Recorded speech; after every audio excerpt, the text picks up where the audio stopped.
All right, so if you follow this news out for any considerable period of time, you know that we track not only the battles between the Republican Party and the Democratic Party, but more importantly, as it relates to governance in South Carolina, which is a Republican-dominated state, supermajorities or effective supermajorities in both the House and the Senate here in South Carolina. We track the battles within the Republican Party. Those battles have been heating up in the last few months, and at the very center of it is the South Carolina Freedom Caucus, a group of about 20 conservative state lawmakers, been standing up for taxpayers, been standing up for freedom, free market. They've come under withering attack from the Republican establishment in Columbia, South Carolina. I am joined this morning by State Representative R.J. May. You're the vice chair of the Freedom Caucus. That's correct. But you're also very attuned to all these dynamics. You run a political consulting shop here in the Midlands region I do. of South Carolina. But R.J., first of all, thanks for coming in. Appreciate you having me, Will. Thanks for letting me have your platform for a little while. Did you ever think you'd be in the middle of a storm quite like this? I mean, this is a war that has just escalated dramatically, hasn't it? Well, I hoped when I was running for office, right? I told the constituents of District 88, I'm going to go up there and fight. I want to change the system. Columbia is broken, and I'm glad that we're starting to see a culture change in Columbia. The people's house no longer belongs to the people. It belongs to special interest and powerful politicians, and it's time we change that and return it back to the people that we serve. Well said. Now, let me ask you this, though. You've got a group of lawmakers who banded together. This fight didn't start this year. Wind this clock back a bit. Was the origin of this fight really that 2022 election cycle where so many of candidates you helped defeated incumbents? I think that was a tipping point, but if you look back, years previous, there were a number of legislators who were fighting the good fight. I mean, you can think of Jonathan Hill and Adam Morgan when he was in, and Josiah Magnuson when he first got in. You know, those folks were laying groundwork. I mean, you go back to Mac Toole or Todd Atwater. These are some of the more conservative folks who represented their constituents. But the way the system is set up, it is to keep conservatives down. It is to keep. Explain that. How does that? So the bureaucracy is full time. Mm-hmm. Leadership is full time. Mm-hmm. They have all the staff, all the money. And if you are a group of conservative legislators who want to see change, you're a part-time legislator who's in from January to May, Tuesday, Wednesdays, and Thursdays. You don't have staff. You don't have lawyers on retainer. You don't have the connections to large businesses and crony capitalism, right? Because you want to stay away from crony capitalism deals. Mm-hmm. So those lawmakers, there was an informal meeting of them, in years past, and they attempted to move the House in the right direction. And they were successful in some ways, but I think the tipping point was the creation of the State Freedom Caucus Network, and then in turn the State Freedom Caucuses in the state. So the State Freedom Caucus Network seeks to provide the resources to conservative lawmakers across the 50 swamps in every state to battle the establishment and the bureaucracy. So the hopes is that we will now be on par with leadership and with establishment folks, that we can fight the fights effectively. So yes, the tipping point was the 2022 election, where a number of Freedom Caucus candidates won. But this battle has been brewing for a long time. Now we just have the resources, the ability, the backing to get things done. You guys beat some very powerful lawmakers. You beat a former Ways and Means chairman, Brian White. You beat the Education Committee chairwoman, Rita Allison. I mean, those were some, I guess, in the parlance of political consultants, high-value targets, right? Yeah, that's right. I mean, April Cromer, Rob Harris are both great members. Thomas Beach, Pete West Cox. There was a number of candidates who took out long-term incumbents. And I think the problem is that people go down to Columbia and they forget who they serve. Mm-hmm. And Freedom Caucus candidates, reminded voters that this is about serving the people, not serving yourself in Columbia. A lot of people care more about the Columbia cocktail circuit than they do about going back home and serving their constituents. And that's a problem that's always been in Columbia, and we hope to change it. So those wins, obviously you picked up some ground, gained some ideological support in the chamber for some of those members that you had talked about laying the groundwork, but you also pissed off quite a lot of people, right? So what was the reaction to those primary wins by the Freedom Caucus members? Well, the Freedom Caucus members, and we're grateful that we had candidates who respected the Constitution, who wanted to govern as conservatives as they campaigned, be elected to the chamber because it increased our numbers. Right, we have anywhere between 16 and 20 members on a particular issue that will stick together no matter what. And when you have those type of numbers, you're able to meet certain thresholds. So, for example, for roll call votes, for putting a bill on the contested calendar, a number of things like that. But there's powers in numbers. One of the things they use in Columbia is soft power. They use social pressure, peer pressure to get you to back off on things. They have their fights behind closed door caucus meetings typically, where they tell you, you really don't want to put up that amendment. You really want to vote yes or vote no on this particular issue. And with the Freedom Caucus and not being in caucus, none of that exists anymore. Well, walk us through how that happened, because all of the Freedom Caucus members ran as Republicans, were elected as Republicans, intended to caucus as Republicans, but something happened along the way. Walk us through exactly? Well, first, let me say that I'm a conservative first, then I'm a Republican. And when the Republican caucus fails to live up to the Republican Party platform and they are no longer conservative, I've got a problem with it. So with regards to being kicked out of the Republican caucus, they attempted to have members sign a loyalty pledge, a loyalty oath, for the first time ever in history. And that oath said that no member of caucus shall engage in campaign activities against another member of caucus. Oh, and by the way, I swear I affirm and I adhere to all the rules. We were fine with 99% of the rules, right? You wear a shirt and tie, you act with decorum and respect. But the problem that the Republican caucus has, is that their idea of decorum and respect means go along, sit down, and shut up. And that's not how I want to legislate. That's not how the Freedom Caucus wants to legislate. Legislators are supposed to legislate, and many have lost that ability in Columbia. So we refused to sign that document. One, because it was unclear what campaign activities entitled. We had that discussion in a caucus meeting. We were told that taking pictures of the voting board and posting them on social media might be considered campaign activity. We were told that putting up amendments might be considered campaign activity.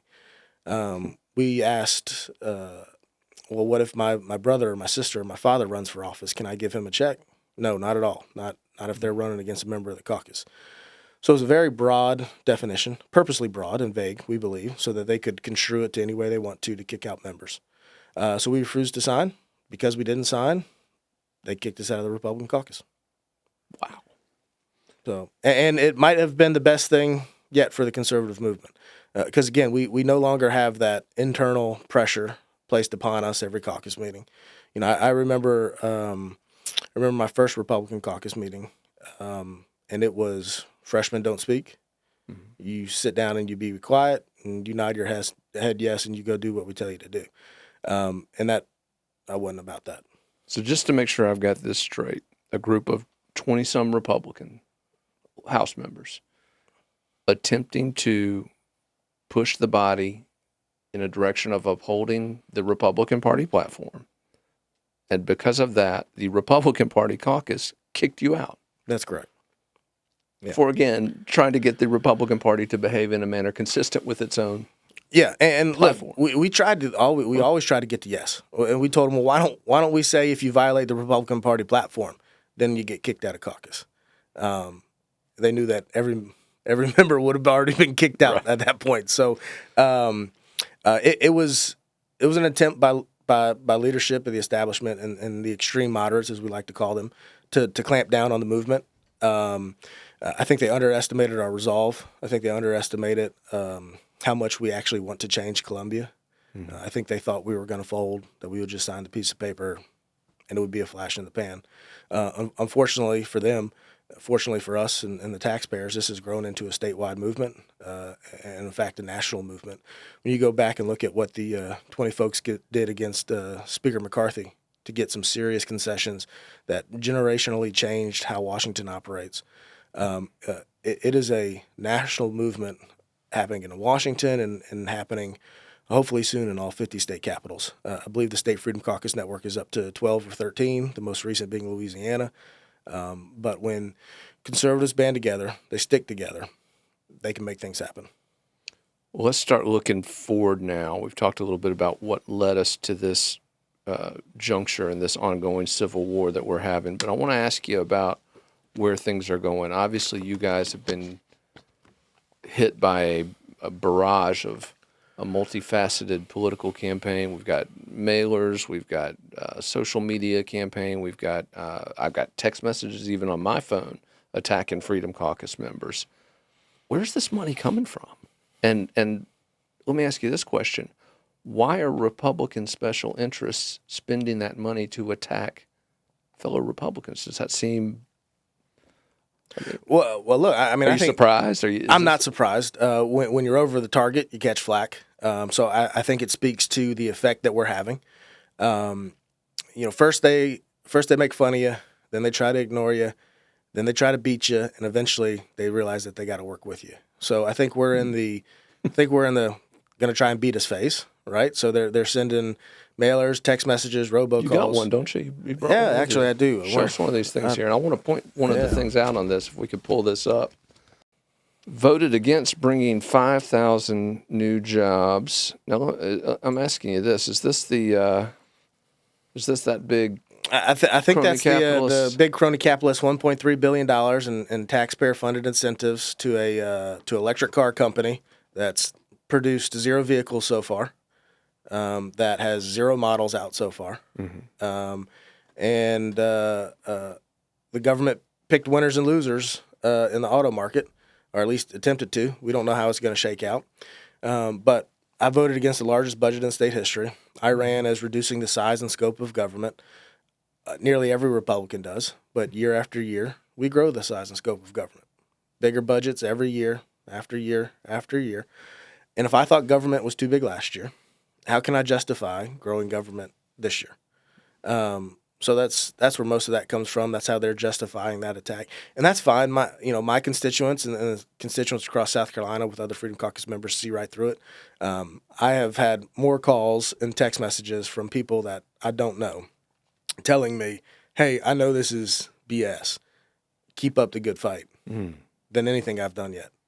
Wow. So they might have overestimated their abilities to connect with the electorate on that one. Well, I want to ask you about that $1.3 billion.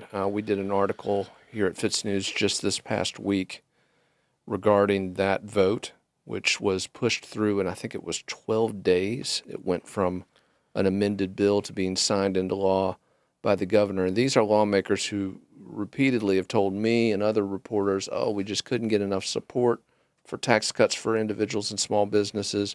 We couldn't get support for school choice.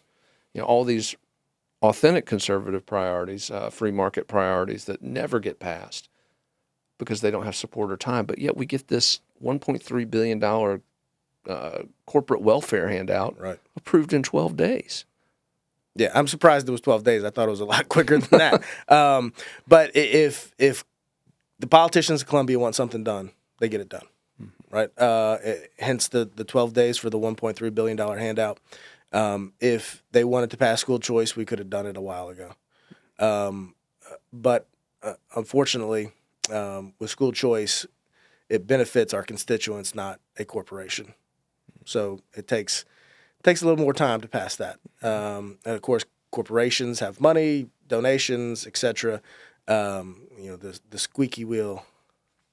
How does the Freedom Caucus fight back against this? Well, there's a couple of things. One is, we've got a lawsuit against the Republican caucus right now, seeking recognition as a full caucus, because right now we're powerless. State law currently classifies us as a special legislative interest caucus that cannot engage in election activity, that cannot raise money. We can't send out mailers like that. The Republican caucus, the Democratic caucus, and one caucus based on race and gender, so the House Black Caucus and the Women's Caucus, those 4 caucuses are considered legitimate, absolute caucuses. They can raise and spend money. They can engage in electioneering. They can do mailers like that. So our lawsuit filed in federal court, we allege a First and 14th Amendment violation, because essentially what state law does right now is viewpoint discrimination. The Rhino Caucus can speak, the Freedom Caucus cannot. and we're seeking full recognition so that we can fight back, so we can get our message out. And I believe we have a hearing on May 11th for that. Wow. In U.S. District Court here in Columbia. In Columbia. Awesome. So that's one of the ways. The others is good policy makes good politics. And that message, the message that we're bringing to the people, what we want to get done, is a lot more powerful than what Columbia politicians are selling, right? I mean, people want fighters in Columbia to look out for their interests. They want them to actually do what they say they're going to do on the campaign trail. And when you deliver on those promises, the people see that, they recognize that, and when stuff like that comes in the mail, they know it's garbage. Speaking of these upcoming elections, obviously 2024 is going to see a number of contested races. You guys are going to have to clearly defend seats, but there are also establishment targets you might be looking at similar to the 2022 cycle. Give us a preview of this battle for the, again, heart and soul of the GOP as it relates to these upcoming 2024 elections. Well, one of the things I'll direct you to first is that there was a recent analysis done by the Daily Wire of all the Republican caucuses or Republican legislators throughout the country. And it looked at how conservative Republican groups and legislators were as it relates to their supermajority status or lack thereof. There was only one group of state Republicans more liberal than South Carolina, and that was Hawaii. So Hawaii had the most liberal Republicans, and then it was South Carolina. Wow. And then we had all the other states more conservative than us. Goes back to the ACU ratings that South Carolina is the most liberal Republican-controlled General Assembly in all of America. For 3 years in a row, if I'm not 3 years in a mistaken. row. So we have that distinction and being the second most liberal Republicans in all of America. That's not what the constituents expect from us. They expect bold leadership. They want to see change. I think they're starting to realize what they've been sending to Columbia is not getting it done. And 24, I do think, will be a fundamental change one way or the other, right? You're right. We're all going to have to defend our seats. There are a number of folks who I know are going to be running as Freedom Caucus candidates. I get a call every week from somebody that says, hey, I want to join the Freedom Caucus and run. What do I do? So I think there'll be a number of challengers. We know that the establishment and leadership are looking for challengers against us. I mean, they've told us that, right? That if we're not in the caucus, the Republican caucus, that they've got to protect the Republican caucus number, so they're going to come after us. Fair enough. We'll see what happens. But the Freedom Caucus as a movement has to survive 24. And survive, I think that means as long as we still have 10 members. If it picks up 10 seats and, we're looking at 25 or 30 Freedom Caucus members, then I think you see a totally different dynamic in Columbia going into the next legislative session. So 2024 could be pivotal for the future of the Republican Party. I do think 2024 will be pivotal. Yes, absolutely. And RJ, speaking of the members coming under attack, obviously you have been one of the top targets of this Republican establishment, and they make a point that I think you probably should answer. You make money off of campaigns. I guess they're arguing that you have a vested interest. How would you respond to those criticisms that this is just about money for you? Well, a couple things. One, I'd point to previous political consultants in the chamber. They were their best friends because they were working for the establishment. Now you got a political consultant who works for the outsiders, who works for conservatives. Now they got a problem with it, right? So first off, anybody in that chamber can inoculate themselves to any attacks, and that's by voting the conservative way. If they vote correctly, if they vote conservative, I go out of business. Every political consultant goes out of business. But unfortunately, that's not how folks vote in Columbia. I'd also look at the conflicts of interest that the chamber has. One being loyal legislators who vote to elect the very judges in which they go argue in front of. Those are things that we need to change. We need to change the way we elect judges. That is a huge conflict of interest that affects the security of our citizens, that affects the ability of folks to have confidence in their judicial system. They're throwing up smoke screens, saying that I'm a political consultant and somehow this is about money. I have lost more money serving as a state legislator, I continue to lose money serving as a state legislator. It is ideological for me. Everything I did on the campaign trail, said on the campaign trail, I've been acting like that on Columbia. I said I was going to fight for closed primaries. I put up a closed primary amendment. I said I would fight for constitutional carry. I put up a constitutional carry amendment. This is nothing that my constituents don't want me to do. And first and foremost, I'm going to act in the best interest of my constituents first. And that is my only consideration in Columbia. Well, RJ, I appreciate you coming by. Also, by the way, one of the members of the Freedom Caucus, Joe White, he's been in this chair before. He is leading that fight for judicial reform and fixing that broken system that you've been talking about. So that's an example of your group at work at the State House driving that debate. Well, every day during the unanimous consent period for probably 2 or 3 weeks now, we've made a motion to bring judicial reform to the floor, put it on the calendar. Time and time again, it is objected by Republican members of the House. They don't want change, do they? No, they on do any not. of these fronts. No. And if they do, it's a show and go vote. And by that I mean, you look at constitutional carry, watered down version. You look at the Transparency in Education Act we passed, watered down version. Even more watered down now that it came back from the Senate. Still hanging on a pro-life bill. Where are we on that? Right? We the Freedom Caucus have made noise that have brought out some of these very important issues and got them to the floor. We attempt to make the bill better through the amendment process, through legislating. Sometimes we are successful, sometimes we are not. But we continue to pass the weakest version of bills of any Republican legislature in America. If we accept the Senate's version of the Transparency in Education Act, it will be the weakest anti-CRT derived ideas bill in the nation. If we have judicial reform, I fear it will be a show and go vote, a little tweakering around the edges that doesn't actually change the process or the system. But one thing I know is that Joe White's going to be vocal on it, and Joe White's going to let you know whether or not it's a good change or not. Joe's been leading that fight. We appreciate Joe, the oldest freshman in South Carolina history, I'm told. I haven't verified that, but I love Grandpa Joe.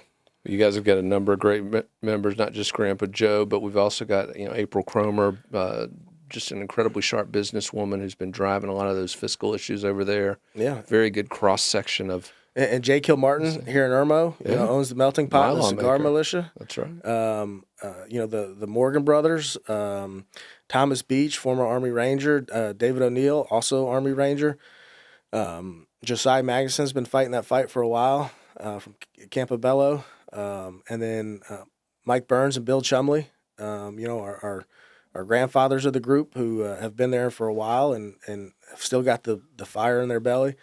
And I know I'm missing some, but Rob Harris, the only person in the entire legislature who's in the medical field, is an OR nurse, is in the Freedom Caucus. So I think he's got a unique perspective when we talk about things like repealing certificate of need, which is supposed to be on the calendar this week. Mm-hmm. We'll see if we water down that bill. Hopefully we don't, but that is a free market, competition drives success bill, right? The idea that you have to go petition the government to build a hospital or operating room or whatever it may be is ludicrous, right? Competition breeds success. It drives innovation. It lowers cost.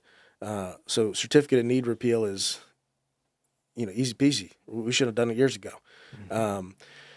But we've got a lot of great members with a lot of different perspectives that we all keep each other accountable. And I think that's the thing that's interesting. Because when we go into our Freedom Caucus meetings, it's not, hey, this is what we're going to do. It's let's discuss these bills. What are the merits of them? How can we make them better? And it's a free-flowing discussion of conservative ideals and of just how do we adhere to the Constitution? How do we ensure we don't grow the size and scope of government? How do we ensure we don't raise taxes? And how do we get the best outcome for our constituents? And I think it's that free flow of information that we all get to say our piece and keep each other accountable that keeps us moving forward. And I'm grateful for the other members of the Freedom Caucus. I'm glad they joined this movement. And I just hope we keep it up. And just to be clear, in addition to these campaigns coming up where you guys are going to be challenging some additional incumbents, hoping to add to your ranks, just to be clear, you guys welcome current members of the Republican caucus. If they want to finally start acting like Republicans for change, you welcome them. Yeah, for sure. I mean, like if folks, I think when you get to Columbia and you run as a conservative, you get up there and in years past, at least this was my experience, you say this system is not set up for a conservative to make change, not set up for anybody to make change. And you've got a choice. You can either be the outlier and not get invited to the cocktail circuit, be the guy who eats lunch by himself, or you can play along. Mm-hmm. And if you're a freshman, that means be quiet, sit down, do what you're told. If you're a little bit of seniority, that just means going in and voting green when they tell you to vote green or red when they tell you to vote red. But now you've got a choice, right? You don't have to be that outlier. We've got a group of folks who are closely knitted together. Mm-hmm. Come join us. Actually vote like you said you were going to vote on the campaign trail. So yeah, we're open as long as you live up to the promises you made on the campaign trail. You keep the Constitution at the forethought of how you vote. Then join us. Awesome. Well, RJ, appreciate you coming by. Thanks for giving us a look inside the Freedom Caucus, inside this fight. Obviously, whatever you believe about these issues, the outcomes in South Carolina produced by the Republican majority are substandard. They're unsatisfactory. And so whether you're looking to change them from one end of the spectrum or the other end of the spectrum, we're grateful for anybody who's willing to stand up and challenge that establishment because, RJ, I think whatever we may disagree on issues, I don't think we got a lot of disagreement. We can't agree that the current outcomes here in South Carolina are unsatisfactory for the people of this state. They're failing our people time and time again. It's the reason we're last in education. It's the reason we have a broken judicial system. It's the reason that we still have a state income tax when everybody around us doesn't. These are all things that we should be leading on, but instead we are sitting back and we are letting folks like Florida and Arizona, North Carolina, states with divided government, be bold in their leadership of conservative causes and ideals, and we're lollygagging behind them. Mm-hmm. Well, thanks for your group's efforts to kind of spur this process along a bit. Come back anytime if you got an issue you want to discuss, and also want to make sure your members know anytime they can got a bill they want to push, they've got an issue they want to address, they're welcome to come here too. And also I want to point this out, our mics are also open to those Republican leaders in the event they want to come sit down and offer their explanation for the results of their governance. We're happy to have them. But RJ May, appreciate you coming by. Appreciate it, Will. Keep it tuned to FITSNews for the very latest on the ongoing battle for the heart and soul of the Republican Party at the South Carolina State House. We will keep you updated on that fight as it continues to unfold over the coming weeks and months.